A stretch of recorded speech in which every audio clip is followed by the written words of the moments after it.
We thought that was kind of strange. A few weeks later, we did our first 2-day offsite meeting. That's how we begin working with organizations. We have a 2-day offsite. It's very practical, but it's also very behavioral. And one of the things we do in that meeting is we talk about trust and vulnerability. But we also talk during that first day of the offsite about tactics and strategy and roles and responsibilities and how we're going to get things done. And at the end of the first day of that offsite, we were down in Santa Cruz, or near Santa Cruz, at this Italian restaurant.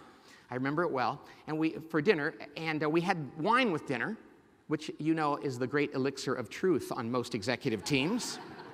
And this woman had a few too many glasses of wine, and she picked up her glass at the end of dinner, and this is a totally true story, I promise you I couldn't make this up.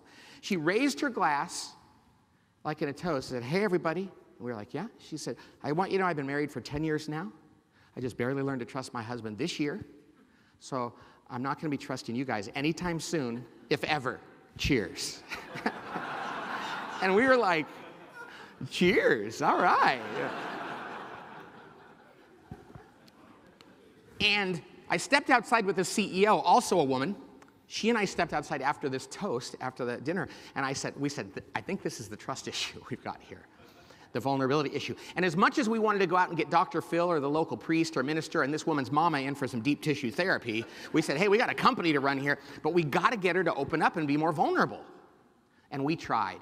And after a number of months, it became very clear that she was not going to open up. It just wasn't going to happen. So finally, the CEO managed her off the team and out of the company. And do you know the very next meeting they had without her there? You would have thought they had swapped out every member of that team for a new one, because the dynamics on that team changed completely because one person who wasn't vulnerable wasn't there. You see, one person who can't be vulnerable can change the dynamics on a team. It spreads like a disease. One person. You know,